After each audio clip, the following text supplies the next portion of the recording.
Did you know that Lawn Solutions Australia are the biggest growers of turf in the country? They've got a lawn that'll suit every lifestyle. So which one's right for you? Will it be Sir Grange? It's the black tie of lawns. And the finest of homes deserves the finest of lawns. There's Tiff Tough. If you love playing in the backyard, you are going to love our new sporty lawn, Tiff Tough. Sir Walter is Australia's #1 turf with over 70 million metres sold around the country. Lawn Solutions Australia. Choose a lawn that suits your lifestyle. G'day, I'm Jason Hodges and today we're talking about Sir Walter DNA certified soft leaf buffalo. Now this is a success story. It's tough and hardy and good looking to boot. From 1997 to today we've sold over 70 million metres, which equals more than 500,000 homes have this as their beautiful lawn. Now where other grasses struggle to survive in different situations, the best thing about Sir Walter is it thrives. When it comes to shade tolerant lawns, soft leaf buffaloes are your best pick. They're up here compared to other varieties, and the reason why is it's a broadleaf grass, which means it attracts the most amount of sunlight that it can possibly get, creating photosynthesis, which gives the plant energy so it grows and recovers and survives in those shady areas. Now out of all the soft leaf buffaloes, Sir Walter performs as one of the very best in shady areas and will survive and even thrive on as little as 3 hours sunlight a day. Sir Walter DNA Certified's got a tight growth habit which holds out most weeds, and it's also got the ability to repair itself quickly if damaged, lessening the chance of bare patches in your lawn. Sir Walter DNA Certified soft leaf buffalo is drought tolerant. It's stood up to our tough climate for more than 20 years. But from time to time, it does need a water. It's important that we're effective and efficient with it. We don't want to waste water or our money, but we do want to maintain a beautiful lawn. Preparation and installation. Before Sir Walter DNA Certified is laid, it is important that you follow these steps. Kill off any existing vegetation using glyphosate or a similar non-selective herbicide. Spread turf underlay soil. We recommend that you use at least 100 ml. Apply a starter fertiliser to encourage deeper root growth and to support it while it's getting established. Lay turf in a brickwork pattern. Water immediately after installation. So once you start laying your lawn, get the water on it quickly and a lot, the point where you can hear it slosh underfoot for the first water. Then 2 to 3 times a day, a little bit of water just to keep it damp. Now the most important thing is never let it dry out. Once the lawn starts to get established, that means the roots are going down into your turf underlay. You can back the water off to a point where you mightn't be watering at all. The next time you'll be watering it is in a warmer month when the lawn starts to dry out maybe, and it's saying, please give me a drink. Important points for irrigation of Sir Walter DNA Certified. If watering is needed once established, water only when you see signs that the grass is drying out. For example, wilted leaves or the blade of the grass is starting to close up. Don't water in the cooler winter months unless you see signs of stress. If irrigation is needed, deeply soak the top 100 ml of soil. Generally 30 minutes with a standard sprinkler is going to do the trick. Water early in the morning to improve efficiency and plant health.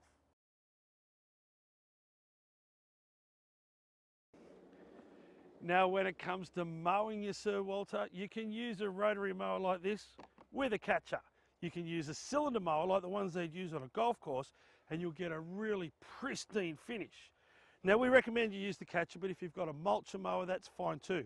What you've got to look for is that once you've mowed it, there's nothing sitting on top of the lawn. That's just going to block the sun and choke out your lawn.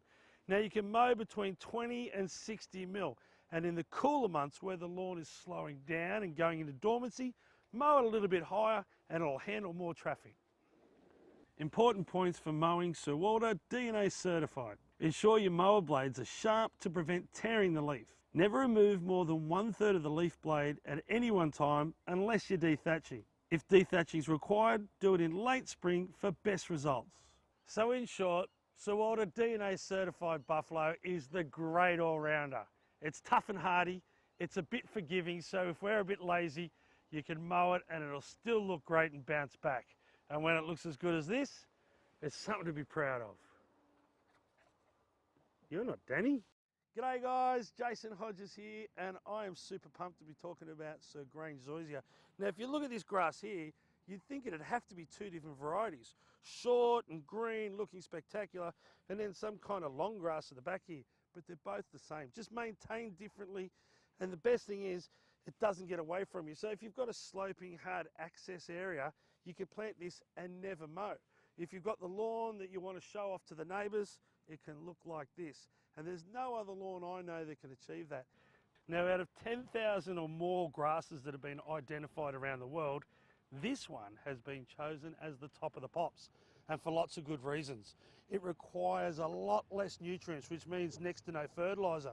Once it's established, next to no water. You can pretty much turn the tap off, and it looks spectacular. Now, it's the #1 selling zoysia in the States for good reasons, because if you're really fastidious and you want a bowling green for a lawn, you can do it with this. It'll handle shade, but if you want to forget about it and turn it off, it still stays dark green and maxes out at this height. I think the States are onto a winner, and I'm sure it's going to look great here too. Now, when it comes to shade tolerance, there's not another fine leaf grass on the market that compares. Most of them need full sun to thrive, but Sir Grange zoysia can survive after it's been established on as little as 3 hours of sunlight a day. Drought and wear resistance. Sir Grange zoysia is both those things, drought tolerant and wear resistant with the littlest bit of maintenance. Now, it's important to remember, whether it be residential or commercial, to lay this on sand. Anywhere from 100 to 200 mils of sand is perfect for a nice deep root system, and that's what makes it drought tolerant. If there's an extreme summer or we're going through drought, it's quite easy to turn it around and make it look spectacular again with the littlest bit of water. And as far as wear goes, well, those root system is like a huge engine which is going to help the plant repair itself so it won't show wear and tear. Important points for Sir Grange installation. Sir Grange can take some time to get established. However, once this is achieved, the results will be very rewarding. It pays to be mindful that Sir Grange is a very slow growing lawn. Therefore, it can be a little slower to be fully established. Now, expect it to take a full growing season of warm, beautiful weather for it to get established. And in the cooler parts of the country like Victoria, and at the cooler times of the year, it might take even a little bit longer going into the next growing season. Preparation and installation. Before Sir Grange arrives, trim all your gardens and trees right back so you're not overhanging the lawn area during the establishment period. Kill off any existing vegetation using glyphosate or a similar non-selective herbicide. Install a sandy base of at least 100 mil. The deeper, the better your lawn will perform. Install the grass as soon as possible after delivery. Make sure your sprinkler can cover the lawn evenly. Installing an irrigation system is recommended. Be sure that no area holds water and the whole thing drains well. Follow the advice of your turf supplier in relation to starter fertiliser application. Please note, installing Sir Grange between May and August in cooler climates is not recommended. During the first 3 months after you've installed your lawn, it's super important to give it nice deep drinks. Now, you want to penetrate about 150 mil of the soil. And the reason why, as you can see here, it's got a very intensive root system. You want it all to grow down deep. If you splash the water around on the top, the roots are going to stay up here where the moisture is. Nice and deep, and they will grow deeper, making them more drought tolerant. Now, once you start seeing sections that are getting established, you might notice that you can still lift up spots in your lawn. Those bits are going to need a little bit more water and a little bit more TLC, but they will get there. Carefully follow your local turf supplier's recommendation when it comes to fertilising. Chances are they'll tell you very little or next to none. If you want to do it, look for something that's low or has no nitrogen, with an NPK of about 5, 5, 10. And if you're using a standard lawn fertiliser, we recommend that you use a quarter of what you'd normally use on a typical lawn. You need to water a newly established Sir Grange lawn at least 45 minutes to an hour each day for the first 3 weeks after installation, and that's during the warmer months. Then deeper watering down to about 150 millimetres every 2 to 3 days until it's fully established. After the establishment period, the hard work should be behind you and you should own a beautiful lawn. You only need to water your established Sir Grange lawn if it's looking dry or conditions are extreme. Fertiliser should be used to a minimum. Only fertilise if your lawn looks hungry or if it's losing colour. Mow your surgrange as needed at a height that you desire, anywhere between 5mm and uncut. Important points for irrigation of surgrange. If water is necessary once established, water only when you see the signs that the grass is drying out. For example, the leaves might look wilted. Do not overwater in the cooler winter months. If irrigation is needed, deeply soak the top 100 mils of soil. Water in the early morning to improve efficiency and your plant's health.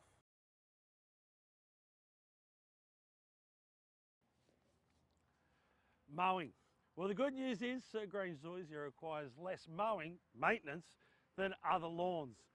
Now you can mow it at all different heights and get lots of different looks depending on where you are and how you want to use it.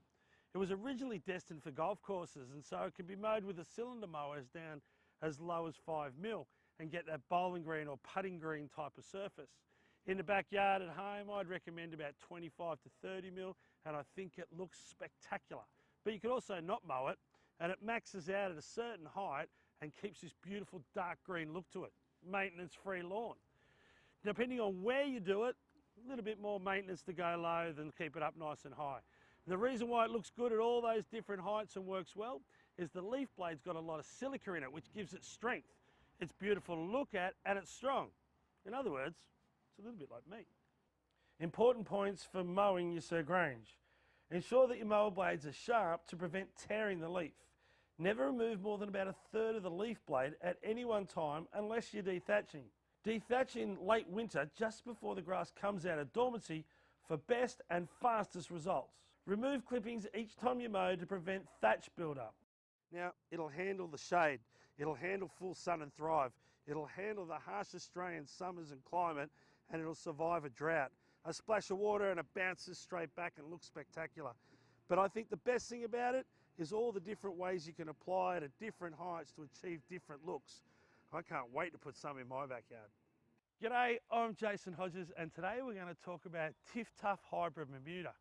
Now, Australia can be a pretty harsh environment, hot, dry summers, and yes, droughts. And to keep your lawn looking good, you've got to put water on it, and then there's the bill that comes with it.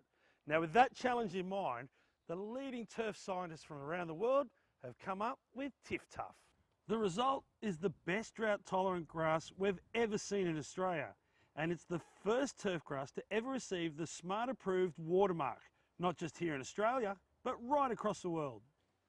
Tiff-Tuff, the name says it all, it is tough. And the best thing about it, it's got a super fine leaf blade to it, and it's really dense, so it's perfect for so many applications and different uses. Its density enables it to handle high wear situations like backyards and sporting fields, and its fine blade ensures that it's a very soft lawn to walk on. I'm no foot model, but if I knew we were getting this shot, could have at least put fake tan on. Shade. Tiff-Tuff requires a little bit of sun. It's probably a medium on the scale of how much shade it can handle, and if it gets 4 to 6 hours of sunlight a day, it'll thrive. Drought tolerance. Tiff-Tuff is a grass that's been bred to stand up to drought conditions and save you water. It requires considerably less water to maintain growth and appearance. Tiff-Tuff requires 38% on average less water than other turf varieties, and that's pretty cool. It requires less water to get established, and if you start to turn the water off a little bit, it'll slow down its maintenance, which means you might mow the lawn a little bit less. Preparation and installation. Tiff-Tuff is a very densely matted grass with exceptional tensile strength and extensive rhizomes and root growth beneath the grass surface.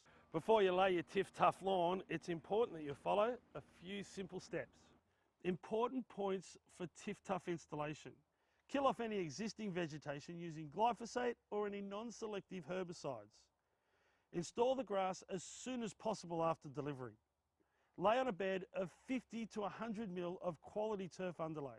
Launch of fertiliser is not recommended during the peak growing season. Roll to compact new turf to improve contact with the soil. Soak the newly laid turf thoroughly for the first 10 to 14 days after installation or until it's fully established.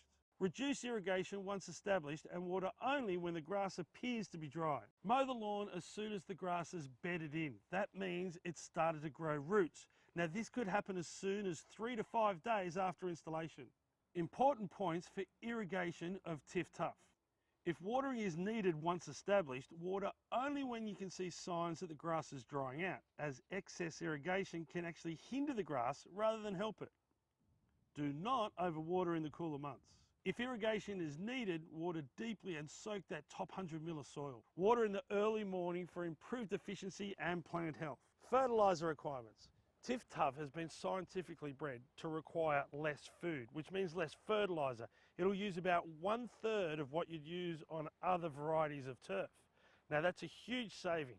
And if you were to put more on, all you're going to do is promote more growth, which means you'll be mowing more often. Tiff Tuff's been bred to mow at lots of different heights. Now with the sporting field market in mind, it can be as low as 5 millimetres. And in the backyard, you can go as high as 36, which is just over an inch. Now if you've left it a little bit long, just be mindful not to go too hard too early. You want to leave a little bit of green on it when you're giving it a haircut. Important points for mowing Tiff Tuff. Ensure that your mowing blades are sharp to prevent tearing of the leaf. Never remove more than 1/3 of the leaf canopy at any one time unless you're dethatching. Mowing frequency can be greatly reduced if you control your irrigation and your fertiliser input. Tiff Tuff can be kept between 5 mil and 36 mil for home lawns, but anything below about 25 mil is recommended for best appearance. If excess scalping is occurring, increase your mower height and allow the leaf to grow to your desired level. If needed, dethatch in early spring for best results. So if you're looking for a drought-tolerant, tough lawn that's perfect for a high-traffic area like a backyard, Tiff Tuff Hybrid Bermuda is perfect.